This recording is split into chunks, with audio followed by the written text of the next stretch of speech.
Hello and welcome to the JSA studio. I am your host, as always, Nathan, and today we're going to be talking about what I believe to be Michigan's most underrated position group, and that is the linebackers. But before we talk about the Jimmies and Joes, we got to talk about the X's and O's.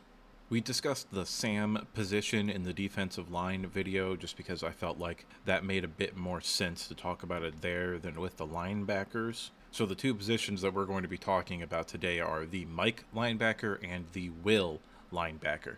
Now, the Mike linebacker is the leader of the defense, usually or typically is the one responsible for making the defensive play calls and designating the run strength. So basically, like the quarterback on offense, he will have a radio in his helmet that will allow him to receive the play call from the defensive coordinator. He will then relay that to the rest of the team. You see that more in the NFL than you do in college. In college, a lot of the times they're just using hand signals to get things done, but the radio helmet for the bigger programs is still in play. The run strength will just be dictated by which side of the field has more people to it, especially if they're on the line or near the offensive line, and their main job is tackling sideline to sideline. That's so if the defensive line does their job and the usually a guard or a tackle down blocking that is trying to block the mic so that they can open the hole at the second level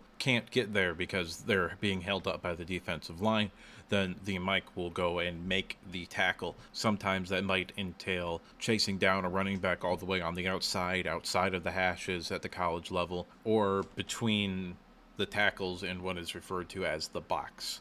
The Will, on the other side, is the weak side backer whose primary job is run and chase. So, what I mean by run and chase is they will see that the play is a run play or a pass play based on their reads, and if it's a run play, they will sort of wait for just a second to see if it's going to be a counter or a throwback or a reverse, etc. And then if it isn't, then they will go and chase down the running back from the back side. If it is, then they become the primary defender that needs to make the tackle on the play.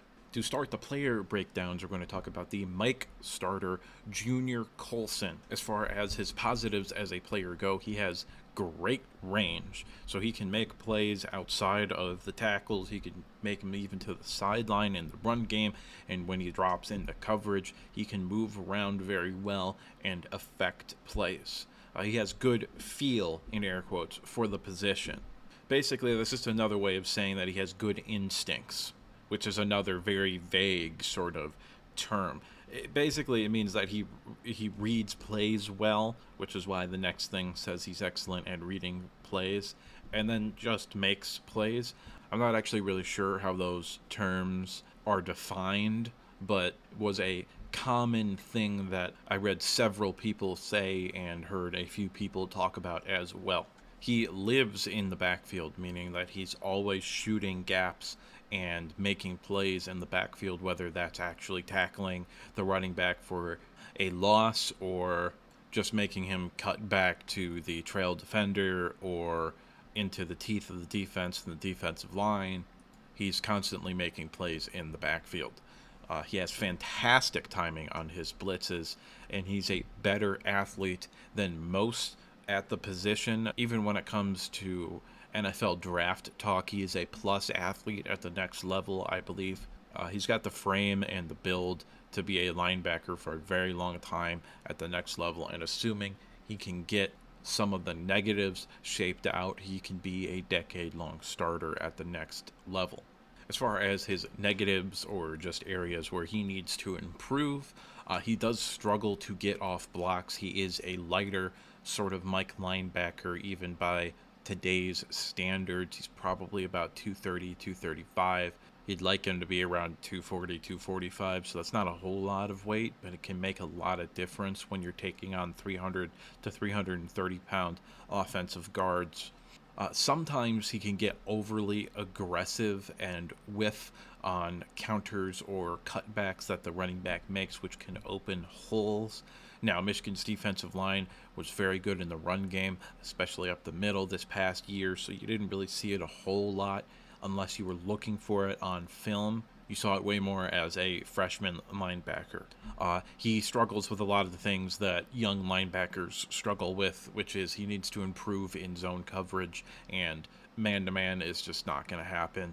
But his zone drops are pretty inconsistent and generally just lack a little bit.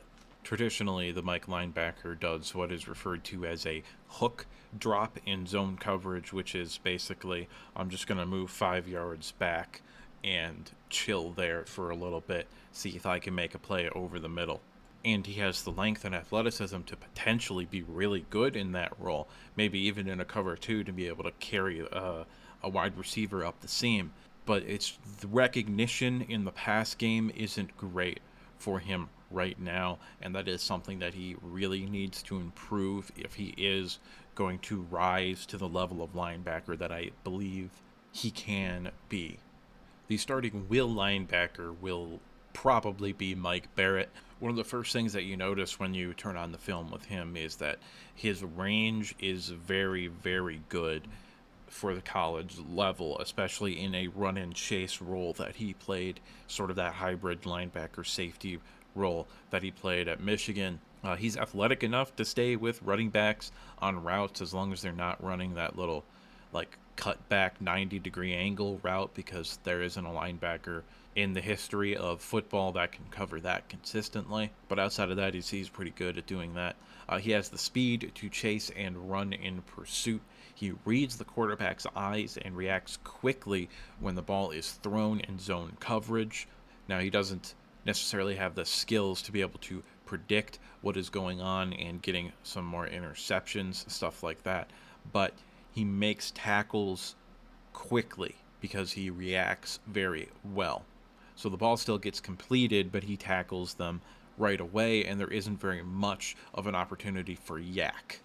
I do think he has a chance to get drafted. If it does happen, he's probably going in the 6th or 7th round. I see him mainly as a special teams player at the next level, with maybe a small role on passing downs as a will linebacker. Think Khaleke Hudson and what he's done for the Washington Commanders while he's been in the league. Now, that being said, I don't think he is the athlete that Khaleke Hudson is, and I don't think he's as good as Khaleke Hudson, but he has a chance to potentially bounce around the NFL for a little bit as a special teams player. As far as the negatives go for him, he does lack size. He is a safety convert to linebacker. This is more in the run game than it is the pass game, because he's actually pretty good in zone coverage, but he struggles to find the ball sometimes when it gets a little muddled up in the middle. He just sometimes loses track of where he's supposed to go and just starts to look for where the ball is. The last thing is kind of like Junior Colson. He really does need good to great D-line play in order to be effective. If an offensive lineman gets their hands on him, it's game over. He's just nothing to them. They'll just be able to take him wherever they want him to go. Now we're going to move on to the backups and the sort of depth pieces that I believe are going to get a chance to play and have roles on this team, but really you're looking for next year and potentially the year after for when these guys are going to step up into major roles. The first of those players is going to be Nebraska transfer Ernest Hausman.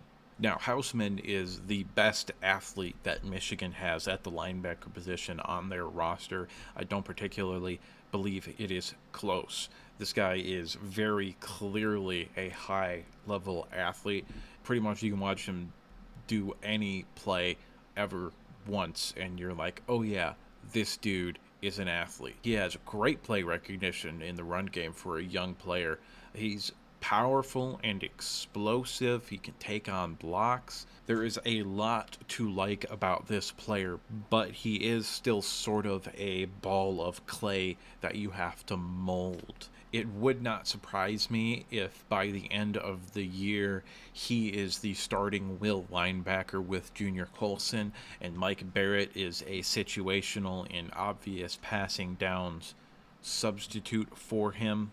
But I do believe that at the beginning of the year, Jim Harbaugh will let the senior start, and maybe towards the end of the year when the games start to mean a little bit more, maybe Penn State, you could expect to see Houseman play more and maybe even start. Negatives: he is a young linebacker, so he does have quite a bit of flaws that will need to be ironed out. He does need to improve in coverage. His man-to-man coverage right now is brutal. Now, unlike Junior Colson or potentially other linebackers on the roster, he is the type of athlete where you could ask him to play man coverage against a tight end or a big slot receiver, and he could potentially hold his own. So you don't necessarily want to completely disregard that part of his development. But right now, it's real bad. He also does tend to miss quite a few tackles. Now, that's probably a young linebacker thing, which he'll kind of get it figured out the more that he plays. I'm not all that concerned about him missing the tackles right now. He's not great as a blitzer. His timing is off, and he just kind of just runs into the lineman. He doesn't really try to do anything. He just tries to either run around them or run through them. He doesn't have a whole lot of technique in that regard. But I'm not sure how relevant that will be, because I doubt Michigan blitzes as much as it did last year, because I believe the pass rush on the defensive line is going to be way better than it was last year. That was Michigan's dirty little secret last year, was that they couldn't rush the passer for shit. But this year, I believe they will be able to rush the passer with just their defensive linemen, so I doubt they're actually going to blitz the linebackers as much as they did last year, and if they do, there are better options than Ernest Hausman to blitz, so probably not going to be all that big of a deal. The last player we're going to talk about is the Mike backup, and that is Jimmy Rolder, who I believe will be a sophomore this upcoming year. I think he was a true freshman last year. I'm not sure if he was a redshirt freshman or not. Positives for him: he has the build of a big-time linebacker. He's listed at like 6'2", 230. His speed and pop, which is just power enacted, appear on point, so that's all good. So he's got the strength and the athleticism that you're looking for and a high-level linebacker prospect. But his negatives is right now he's only had limited action, and I've mentioned this several times, but he does struggle in coverage like all young linebackers. Now, typically the linebackers that are good athletes will kind of figure it out, and I do believe Jimmy Rolder is a good athlete, so it's probably just a time and experience thing, but he will be a major contributor on special teams this year. Last thing I'd like to do before we end the video is say thank you. The feedback from the offensive line video was incredible. As of right now, it has 3,000 views, which is absurd. I passed 50 subscribers, which is a big deal to me. So thank you to everyone who subscribed. It means a lot. Up next, we're going to finish the roster breakdown series with the defensive backs. Now, that doesn't mean that I'm done talking about Michigan football. I might take a break. I don't know. I haven't thought that far ahead yet, but I do have at least 2 more Michigan football videos that I would like to make before the season starts. And it's been great, guys, so go ahead and like the video if you liked it, subscribe if you want to see more content like this, and if you disagree with me or you just have something to say, go ahead and leave a comment down in the comment section below. But let's keep it civil. After all, what do I know? I'm just some asshole, and I'll see you next time.